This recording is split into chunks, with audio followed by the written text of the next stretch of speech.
The message repeated itself over and over, filling the grand chamber of the Galactic Council with soft, desperate words. This is Haven Colony. We are under attack. Please help us. The raiders have taken our outer settlements. They are moving toward our central cities. We cannot fight them. Please, anyone, help us. The voice belonged to a Lumen, one of the gentle light beings who had settled the distant world they called Haven. Their kind was known throughout the galaxy for their wisdom and peaceful ways. They were also known for having no defenses. Ambassador. Gray stood before the curved table where the 12 senior council members sat. His thin fingers tapped nervously on his datapad as the message played again. The council members shifted uncomfortably in their seats. None wanted to speak first.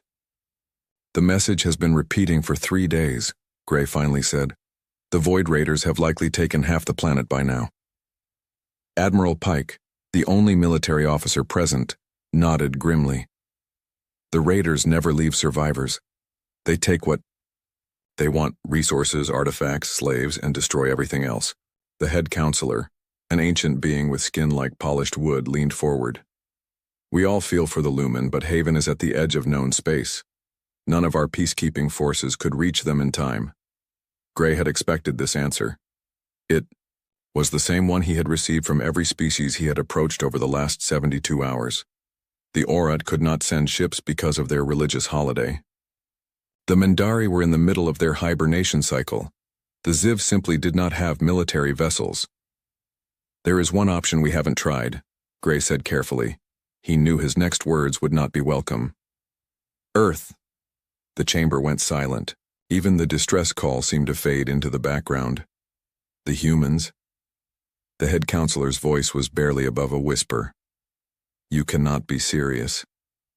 They have ships, fast ones.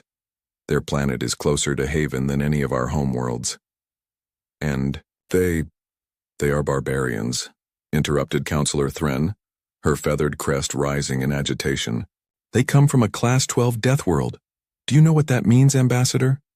Their planet tried to kill them every day of their evolution, and instead of dying like sensible creatures, they fought back and won. Admiral Pike cleared his throat. Counselor Thren is not wrong about their nature, but the humans do have one unusual trait. They respond to distress signals, always. It's almost a compulsion for them. Gray nodded quickly. It's true. In the 5 years since Earth joined the Council, they've diverted their ships 11 times to answer distress calls from species they've never even met. And in doing so, they've engaged in violence each time. Counselor Thren countered. Only against aggressors, Pike said. Never against the ones who called for help. The head counselor raised a hand for silence. Even if we decided to request their aid, what could one planet do? The Void Raiders have a fleet. Pike and Gray exchanged a look. It was Pike who answered. The humans don't fight like the rest of us, he said simply. They're different. The council chamber erupted in overlapping voices, some curious, some outraged. The head counselor finally restored order by activating the room's attention chime. We will put it to a vote, the head counselor declared. Should we formally request Earth's assistance for the Lumen of Haven? The vote was close, 7-4, 5 against. Gray felt relief wash over him, though he knew many would criticize this decision. He quickly drafted the formal request and sent it through the special channel established for communication with Earth. The council members waited in uneasy silence. Most expected a delayed response or a polite refusal. Earth had kept to itself since joining the galactic community, sending only a few representatives who rarely spoke at meetings. The reply came just 3 minutes later. SOS acknowledged. HMS Nemesis en route. ETA 72 hours. Gray read the message, aloud, and the council members looked at each other in confusion. HMS? Asked the head counselor. It stands for His Majesty's ship, Admiral Pike explained. A traditional designation for their vessels. But, Nemesis? I'm not familiar with that ship. A junior aide hurried into the chamber and whispered something. To Pike. The Admiral's eyes widened slightly. Well? Prompted Counselor Thren. The Nemesis is not listed in Earth's registered civilian fleet, Pike said slowly. It's a military vessel. A destroyer, specifically. The chamber went completely silent. They're sending a warship? The head counselor's voice was faint with disbelief. Not aid workers or diplomats or peacekeepers, but an actual warship? I believe, Pike said carefully, that the humans have interpreted our request in their own way. They see a people under attack and they're responding with protection. Protection? Counselor Thren scoffed. Is that what they call it? They're sending an instrument of death. Gray looked down at his datapad, where the simple human message still displayed. Just 3 lines. Direct, efficient. No diplomacy, no hesitation, no questions asked. Simply, we heard you, we're coming. We'll be there in 3 days. We should alert the Lumen, Gray suggested. Tell them help is coming. Are we sure it is help? Asked the head counselor. Perhaps we should clarify with Earth exactly what their intentions are. Admiral Pike shook his head. The Nemesis has already departed Earth space at full speed. They won't stop for clarification. Another aide entered and handed Pike a data crystal. The Admiral inserted it into the chamber's projector, and a holographic image appeared in the center of the room. It showed a ship unlike any the council members had seen before. Sleek, black, with no visible weapons but somehow radiating menace. This is the only known image of the Nemesis, Pike explained. Taken during a joint exercise last year. Earth doesn't share specifications of their military vessels. It looks predatory, whispered a counselor. Admiral, the head counselor, said, in your professional opinion, what exactly will happen when this ship reaches Haven?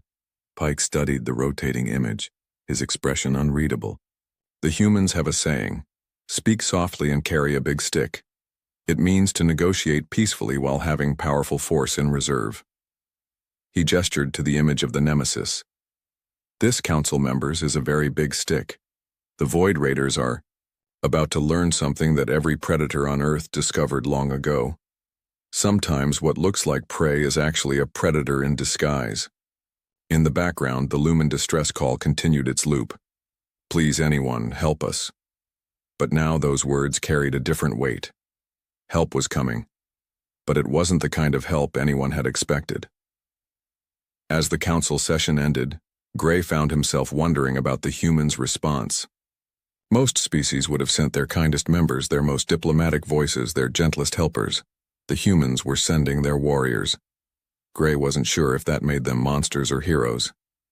Perhaps, he thought as he looked again at the image of the Nemesis, they were something else entirely. Something the galaxy had no name for yet. But the Void Raiders would soon find out.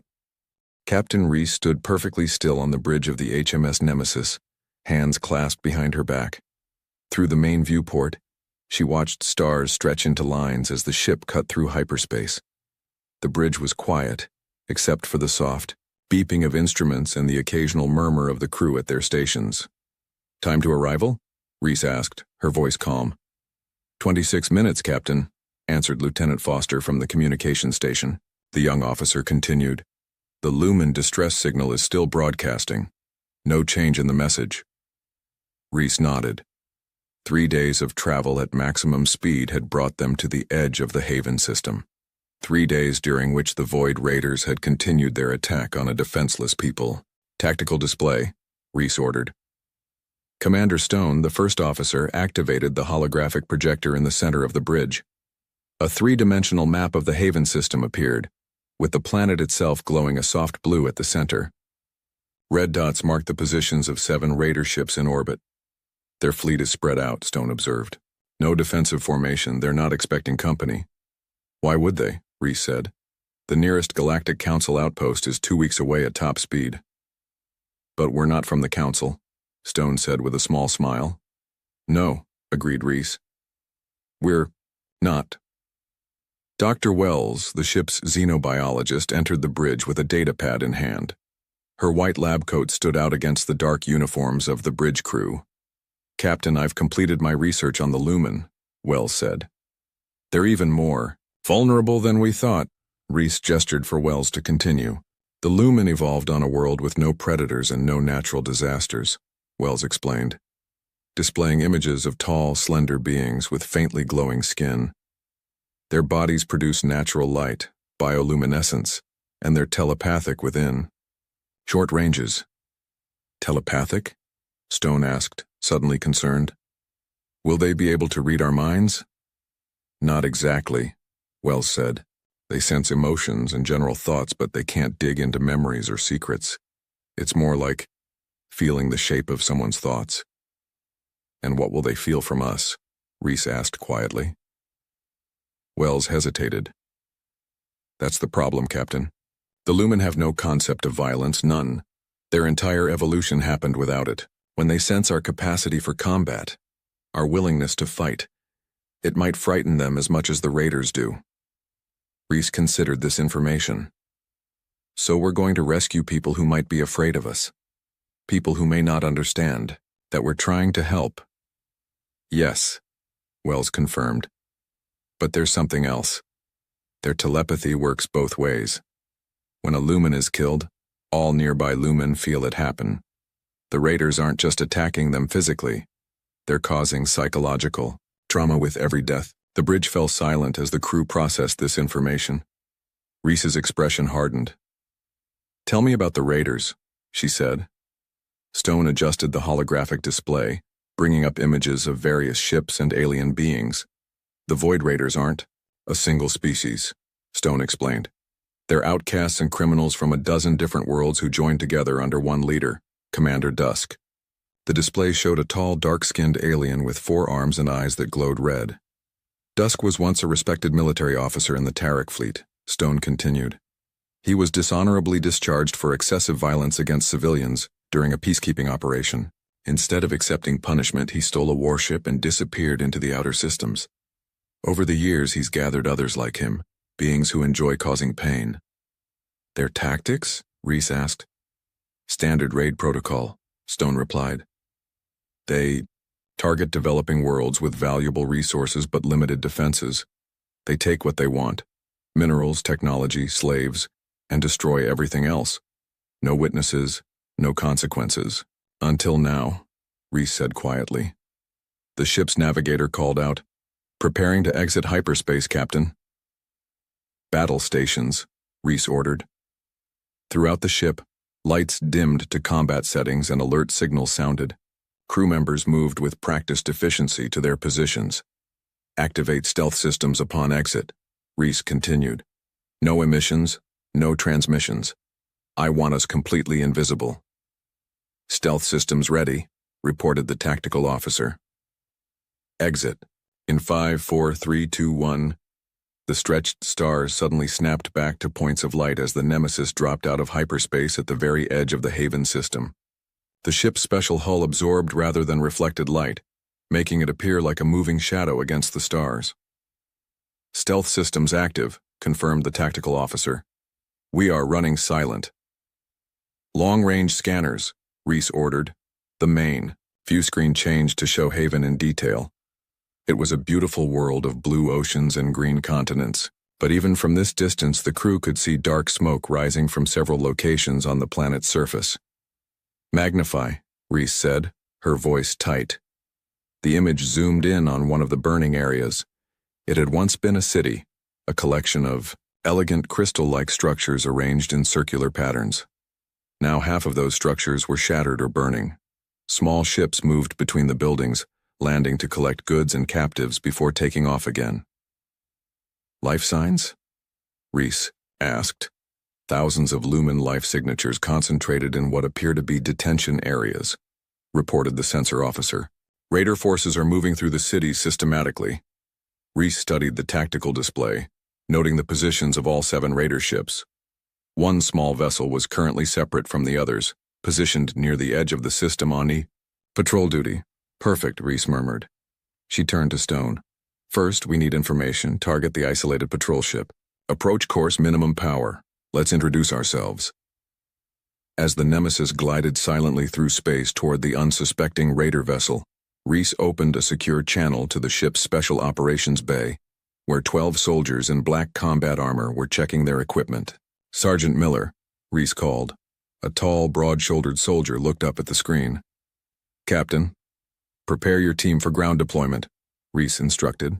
Your primary objective is to secure Lumen hostages and gather intelligence on Raider. Ground forces. Rules of engagement, Miller asked.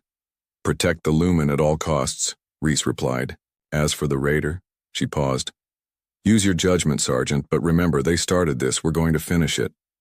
Miller nodded once, understanding perfectly. Back on the bridge, the Nemesis closed in on the lone Raider patrol ship, AE, vessel called the Viper according to its identification signal. The Raider crew had no idea they were being hunted. In range, Captain, reported the tactical officer. Reese took a deep breath. This was the moment when the mission truly began. Until now, they had been observers. With her next order, they would become participants in a battle that would likely change this system forever. The Lumen had sent out a call for help, expecting aid workers, diplomats, or perhaps a few peacekeepers with limited weapons.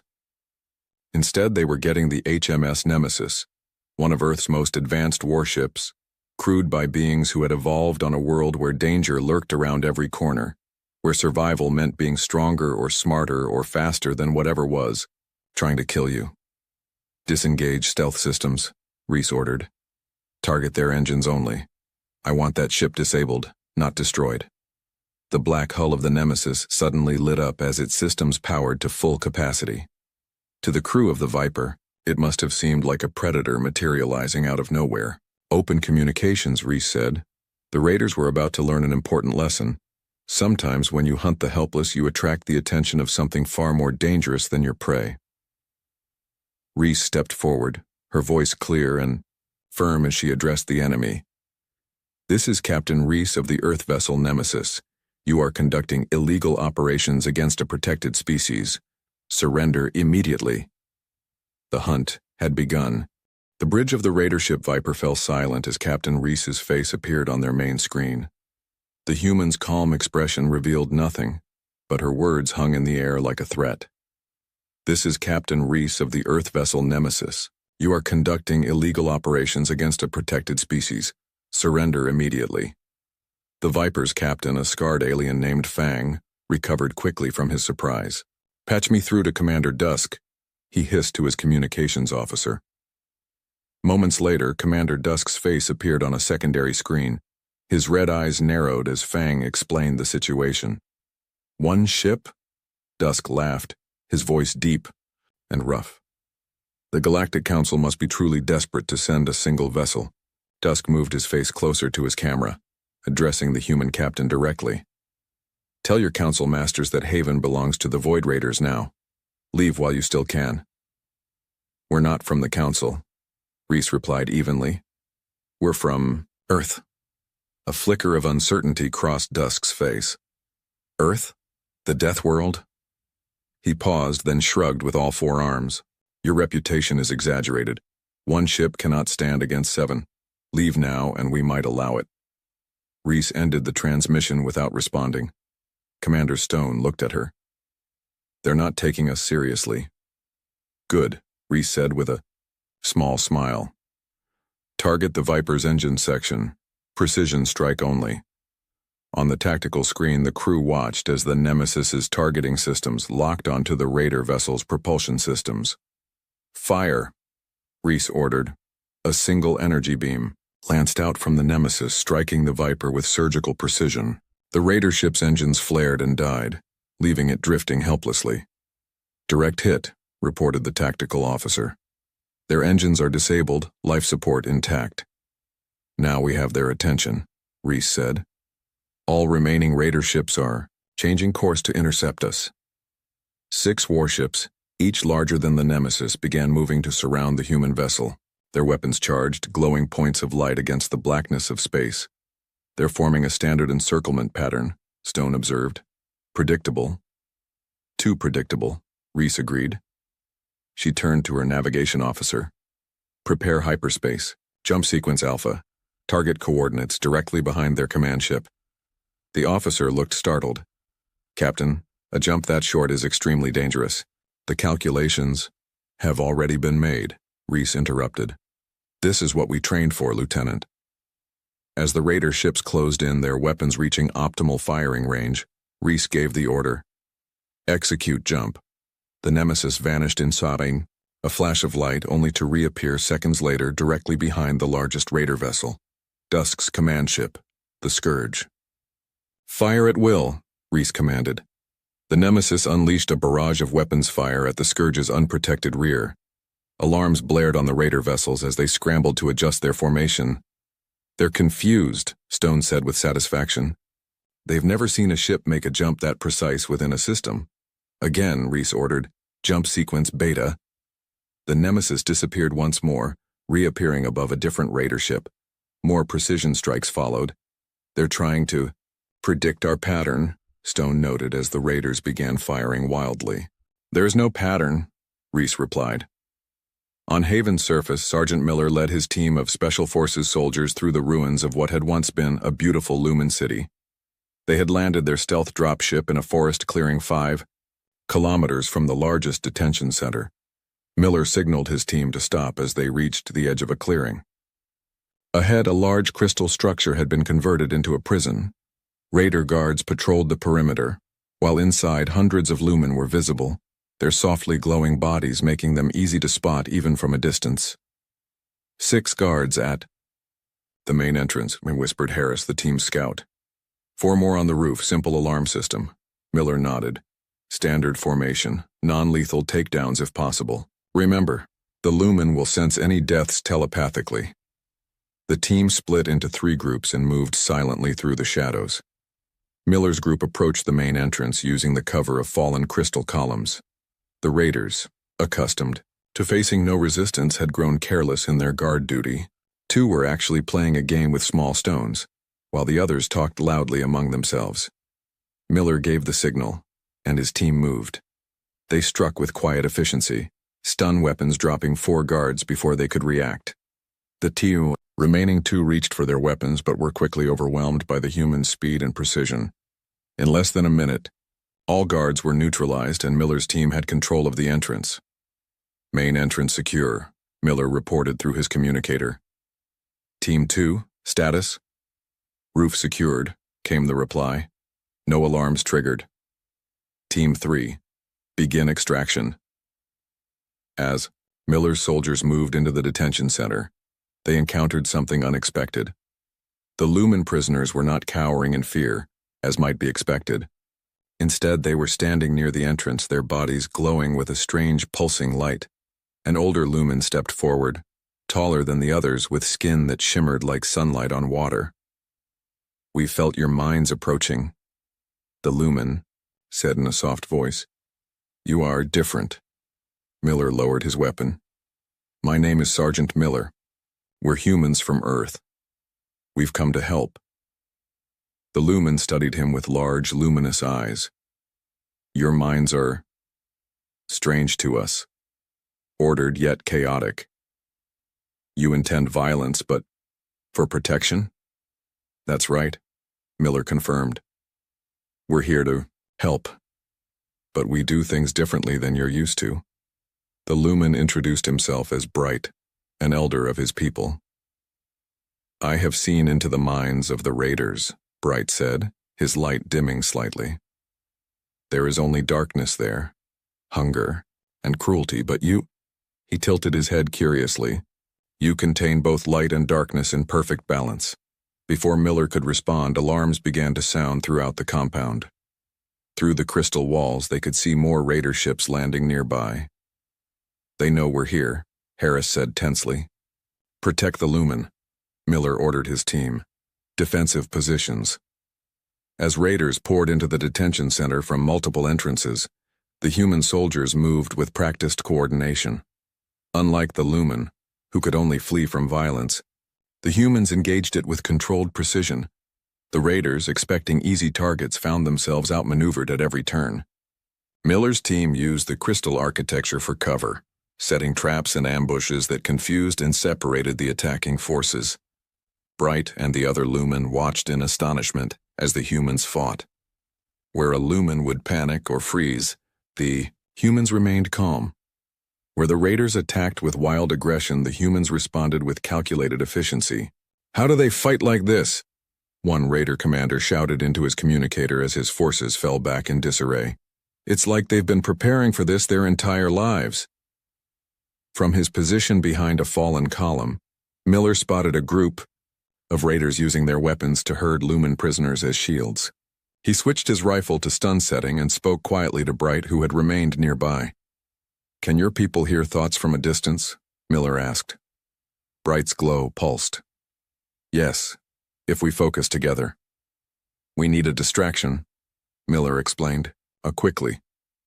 Can your people send a message to all the Lumen in that group at once? Tell them to drop to the ground on my signal? Bright nodded, his light brightening with understanding. The elder Lumen closed his eyes and several nearby Lumen joined hands, their collective glow intensifying. Miller counted down on his fingers. 3, 2, 1. All at once, every Lumen being held by the Raiders dropped to the floor. In the split second of confusion that followed, Miller's team fired, dropping the surprised Raiders with precise stun blasts. It worked, Bright said, his voice filled with wonder. We have never used our abilities this way before. Sometimes, seeing things differently is an advantage, Miller replied, already moving toward the next group of Raiders. As the battle continued, the Lumen began to understand something profound about the humans. These strange beings from a world called Earth didn't just know how to fight. They had evolved with it, refined it, mastered it. The violence that so terrified the Lumen was, to humans, simply another skill to be used when necessary. And now, for the first time, the Raiders were facing an enemy who could match their aggression with something more dangerous: discipline. Over his communicator, Miller heard the voice of Captain Reese. Ground team, status report. Primary detention center secured, Captain, Miller replied as his team rounded up the last of the surrendering Raiders. But there's something you should know. He looked at Bright and the gathered Lumen, who were now using their telepathic abilities to help locate hidden Raiders. The Lumen are helping us, Miller continued. They can't fight, but they can be our eyes. I think we've just found some unexpected allies. Above them, in orbit, the battle between the Nemesis and the Raider fleet continued. But now a new kind of partnership was forming on the ground.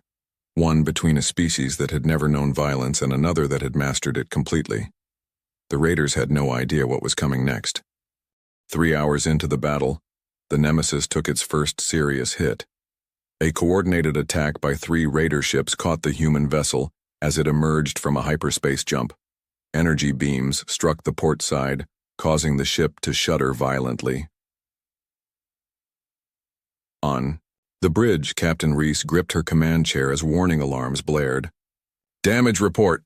Hull breach on Deck 3, reported Commander Stone, studying the damage control display. Automatic seals engaged. Lieutenant Gray was injured. Medical team responding. Shields at 62%, added the tactical officer. 2. Weapon systems offline. Reese's expression remained calm, but her eyes hardened. The Raiders were adapting to their tactics faster than expected. She needed to change her approach. Status of Raider fleet? She asked. 2 ships disabled, 5 still combat capable, Stone replied. But they're starting to coordinate their attacks. Their command ship is directing the others to predict our jump points. Reese nodded thoughtfully. Contact Sergeant Miller on the surface. I need an update. On Haven's surface, Miller and his team had secured 3 detention centers, freeing thousands of Lumen. But now they faced a new problem. The Raiders had fallen back to their main base, an ancient Lumen temple converted into a fortress. Intelligence, gathered from captured Raiders, confirmed that Commander Dusk himself had taken control of the ground operation. Captain, Miller reported over his communicator, we've secured most of the captive Lumen, but Dusk is using the remaining prisoners as hostages in the central temple. He's threatened to execute them if we advance further. Miller stood on a hill overlooking the temple. Beside him, Elder Bright and several other Lumen focused their telepathic abilities on the fortress, sensing what was happening inside. There are 213 of our people inside, Bright said, his normally gentle voice strained.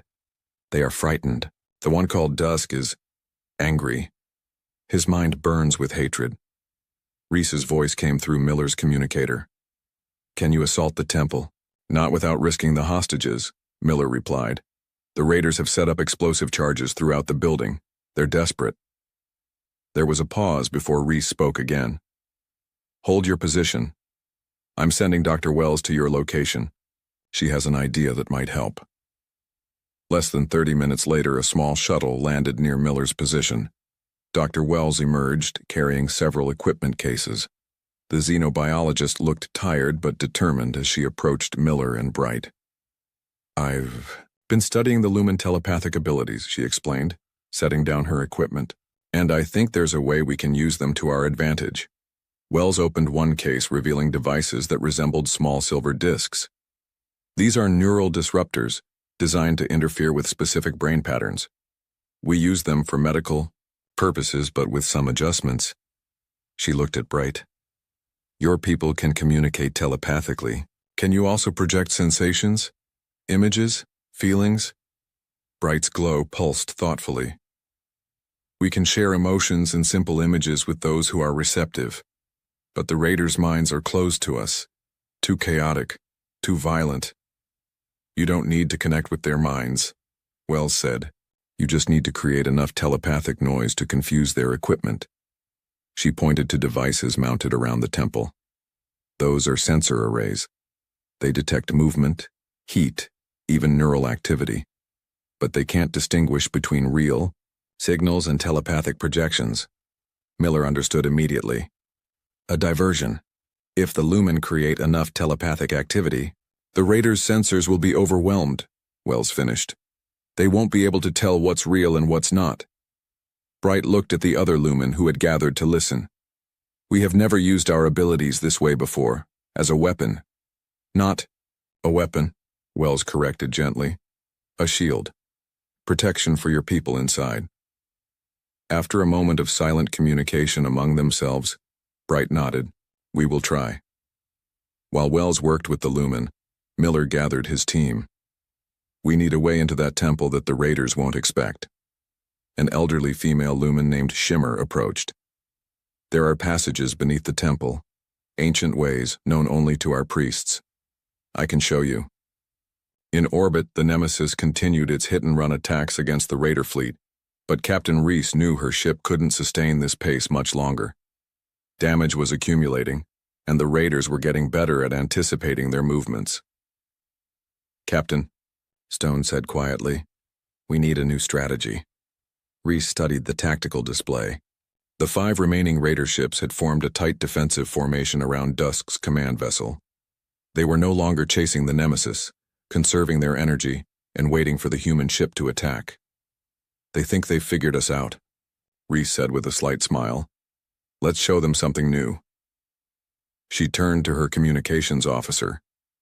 Open a channel to Sergeant Miller. Beneath the ancient temple, Miller led his team through narrow tunnels that hadn't been used in centuries. The passages were tight, forcing the humans to crouch as they moved. Shimmer guided them, her natural glow providing just enough light to see. The temple was built over a natural cave system, Shimmer explained. Our ancestors used these passages for meditation and private ceremonies. The tunnels eventually led to a vertical shaft. Miller's helmet scanner indicated they were directly beneath the temple's central chamber. This is it, Shimmer whispered. The chamber of light lies above us. There is a hidden entrance behind the altar. Miller checked his chronometer. Everybody, in position. Remember, we move on my mark, not before. His communicator beeped softly. Sergeant, came Captain Reese's voice. We're ready up here. Operation begins in 5 minutes. Understood, Captain. We're in position. Miller turned to Shimmer. Return to Bright and the others. Tell them to be ready. After the Lumen departed, Miller addressed his team. This will be close-quarters combat with hostages present. Precision is everything. Captain Reese is about to give the raiders something else to worry about, and the Lumen will blind their sensors. Our job is to get in, secure the hostages, and capture Dusk if possible. The soldiers checked their weapons one final time. Unlike their earlier encounters, this would be the most dangerous part of the mission. The raiders would be cornered, desperate, and under the direct command of Dusk, a trained military commander. On a hillside overlooking the temple, bright wells and over 100 lumen had gathered in concentric circles. They sat with hands linked, their bodies glowing. With increasing intensity, focus your thoughts, Wells guided them. Don't try to reach individual minds, instead project your emotions outward, like ripples in water. The lumen began to pulse with light, their natural bioluminescence growing stronger. The air around them seemed to shimmer with energy. That's it, Wells encouraged. Keep building the energy. In orbit, Captain Reese gave her boldest order yet. Power down all systems. Make it look like we've suffered catastrophic damage. The bridge lights dimmed as the Nemesis went dark, appearing dead in space. Only minimal life support and internal communications remained active. Now we drift, Reese said softly, right into the heart of their formation. The Nemesis, its black hull nearly invisible against the backdrop of space, began to float toward the Raider fleet like a piece of debris. The Raiders, seeing the human ship apparently disabled, maintained their defensive posture but didn't fire. They think we're dead, Stone whispered.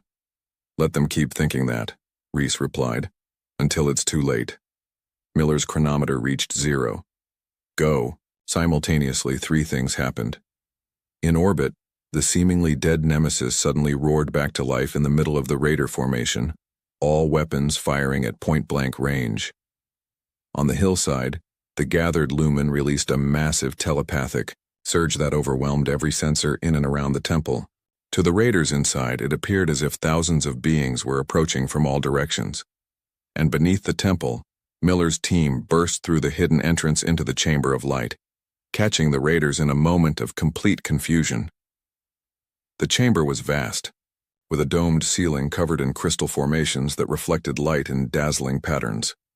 Lumen hostages huddled in the center, surrounded by Raider guards. On a raised platform stood Commander Dusk, his 4 arms gesturing wildly as he shouted, "Orders! What's happening?" Dusk roared as alarms blared and his guards stumbled in confusion. The sensors are detecting movement everywhere. At that moment, Miller's team struck. Stun blasts dropped the nearest Raiders before they could react. Others turned to fight, but the humans moved with coordinated precision, each soldier covering the others as they advanced. Dusk saw what was happening and grabbed the nearest lumen hostage, a child whose light flickered in terror. "Stop or I'll kill this one," he shouted, pressing a weapon against the child's head. Miller aimed his rifle but couldn't risk the shot. The other Raiders, seeing their commander's example, also seized hostages. For a moment, everything hung in balance. The human soldiers couldn't advance without endangering the hostages, but the Raiders couldn't escape. Then, something unexpected happened. The lumen hostages, connected telepathically to Bright and the others outside, acted together, as if receiving a silent signal. Every lumen in the chamber suddenly flared with blinding light. The Raiders, unused to the intense brightness, recoiled and shielded their eyes. In that brief moment, Miller's team struck. Precision shots dropped. The disoriented Raiders one by one. Dusk, still holding the lumen child, backed toward an exit. "Stay back," he warned. Miller lowered his weapon slightly. "It's over, Dusk. Your fleet is being destroyed as we speak. Surrender, and you'll be treated according to galactic law." "Treated by what law?" Dusk snarled. "The law of the strong? Because that's the only law that matters out here." "No," Miller replied calmly. "The law that protects the weak from predators like you."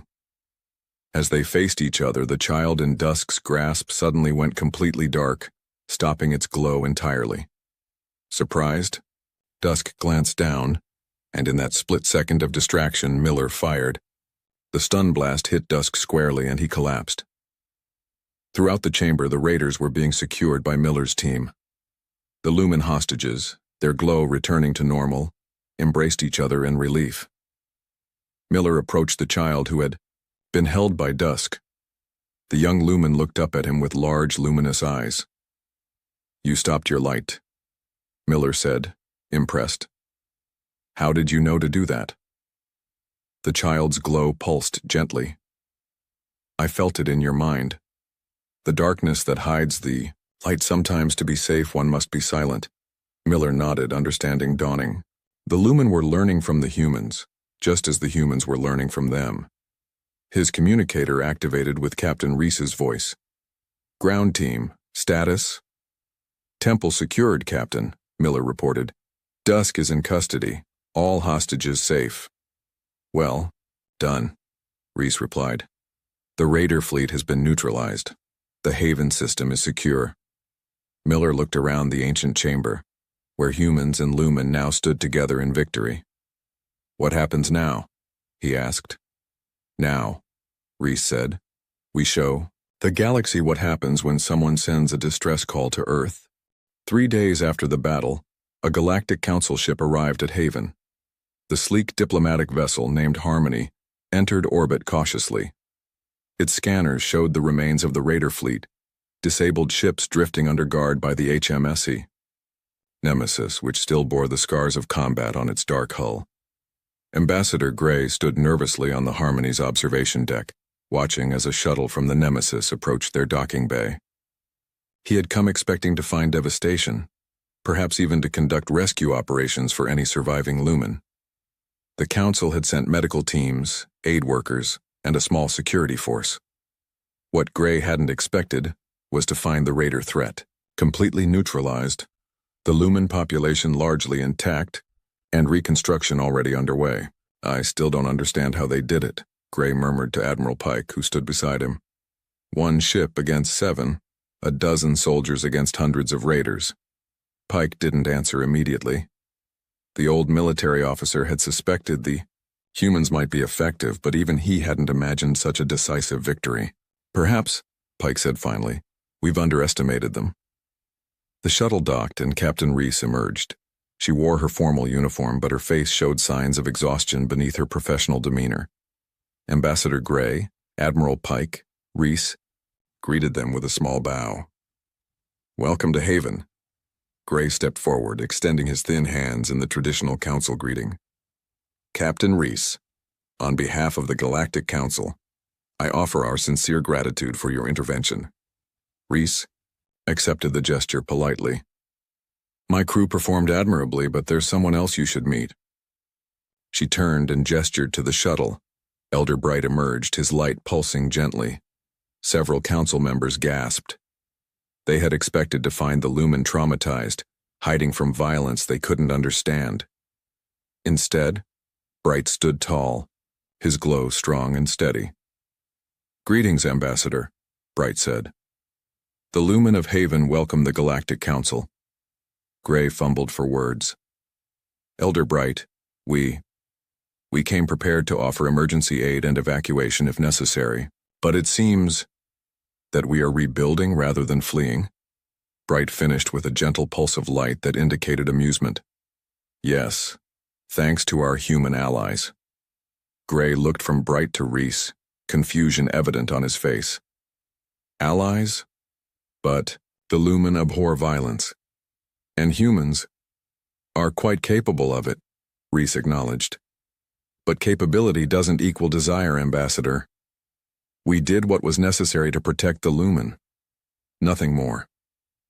"I'd like to see the situation on the surface," Admiral Pike interjected. Reese nodded. "Of course, we can depart immediately." The council delegation's shuttle descended toward Haven's largest city. From above, they could see the damage done by the Raiders: burned buildings, shattered crystal towers, scarred land where mining equipment had torn up the soil. But they could also see activity everywhere. Humans and Lumen worked side by side, clearing debris and setting up temporary structures. Some areas already showed signs of rebuilding. The shuttle landed in a cleared area near the temple. Sergeant Miller stood waiting with several of his team, members and a group of Lumen, including the child who had helped capture Dusk. As Gray and the other council members stepped out, they stared in amazement at the scene around them. Humans in work clothes operated machinery that moved heavy debris, while Lumen used their natural abilities to illuminate darkened areas and communicate across distances. "This is unexpected," Gray admitted, as Miller led them toward the temple. "We thought the Lumen would be traumatized by exposure to violence, that they would fear the humans." Miller glanced at the child walking beside him. They were afraid at first, he acknowledged, but not anymore. Inside the temple, the Chamber of Light had been converted into a command center. Maps and holographic displays showed reconstruction plans. Humans and Lumen moved about with purpose, working together with surprising efficiency. "I don't understand," Gray said, watching a human engineer explain a structural repair to a group of attentive Lumen. "How did you overcome their natural aversion to your warlike nature?" Bright, who had joined them, answered, "Ambassador, the Lumen have existed for thousands of years without experiencing violence. When the raiders came, we had no defense against their cruelty." His light dimmed slightly at the memory. "We feared the humans at first, yes. Their minds contain darkness we do not possess." The elder Lumen's glow brightened again. "But we learned something important. The darkness in humans is balanced by light. They can imagine terrible violence, yet choose peace. They prepare for the worst while working for the best," Miller added. "And we learned from the Lumen, too. They've shown us different ways to solve problems, ways that don't always involve force." Gray looked skeptical. "And what happens when you leave? The raiders may be gone, but there are others like them in the galaxy." "We're not leaving," Reese said simply. "Not entirely." The captain led them to another part of the temple, where a formal document was displayed. "The Lumen have asked for a permanent human presence on Haven, a small security force, technical advisors, and cultural exchange." Pike read the document with interest. "This is a formal alliance treaty. The first of its kind between Earth and another species," Reese confirmed. "Already approved by our government." Ambassador Gray appeared concerned. "The Council wasn't consulted on this matter." "With respect, Ambassador," Bright interjected gently, "Haven is a sovereign Lumen colony. We may choose our own allies." Gray looked from the Lumen elder to Captain Reese, finally understanding the significance of what had happened. This wasn't just a rescue mission. It was first contact between two species who, despite their differences, had found value in each other. Later that evening, as the sun set over Haven, a small ceremony took place in the temple gardens. The Lumen performed a traditional light dance, their bodies creating patterns of incredible beauty in the growing darkness. The humans watched in appreciation, their usual military discipline relaxed for once. Ambassador Gray found Captain Reese, standing apart from the others, looking up at the stars. "Your mission here is complete, Captain," Gray said. "The Council will ensure proper recognition for your service." Reese smiled slightly. "That's not why we came, Ambassador." "Then why did Earth respond so quickly to a distress call from a species you'd never even met?" "Because they asked for help," Reese said simply. "And on Earth we believe that when someone asks for help, you help them. It's that simple." Gray considered this. "Admiral Pike mentioned this trait of yours. He called it a compulsion." "Perhaps it is," Reese acknowledged. "On our world, those who could help others but choose not to are considered lacking something essential." They watched as a human child and a Lumen child played together near a fountain, the human teaching the Lumen a game with small stones, while the Lumen created tiny light patterns that the human tried to catch.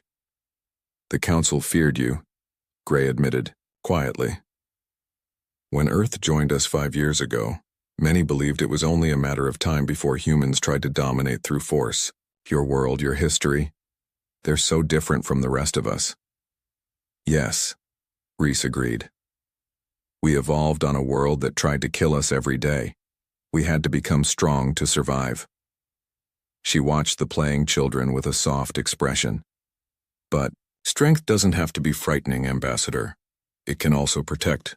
In the garden, more humans and Lumen had joined the children's game, laughing and glowing in the growing darkness.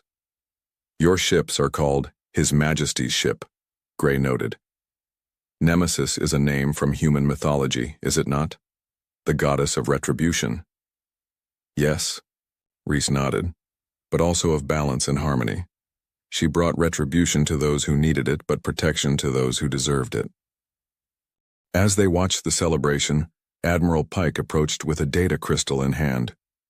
Captain Reese, this just arrived from Earth. 3 more human ships are being dispatched to Haven. They're bringing construction equipment, medical supplies, and teachers. Teachers? Gray questioned. The Lumen want to learn from us, Miller explained, joining the conversation. And we want to learn from them. They understand harmony in ways we don't. We understand protection in ways they don't. The human sergeant looked toward where Commander Dusk was being held in a secure facility, awaiting transport to a council prison planet. The raiders thought the Lumen were easy targets because they couldn't fight back. What they didn't understand was that sometimes when you threaten the peaceful, you attract the attention of the warriors. In the night sky above them, stars glittered like distant beacons. Somewhere out there, Earth continued its own journey among the stars, a death world whose inhabitants had mastered both war and peace, violence and compassion. The Lumen's distress call had reached the Deathworlders. They hadn't sent aid workers. They hadn't sent diplomats. They had sent warriors in a dangerous ship, and in doing so they had brought not just rescue but possibility, the beginning of something new in the galaxy. A partnership between a species that understood perfect peace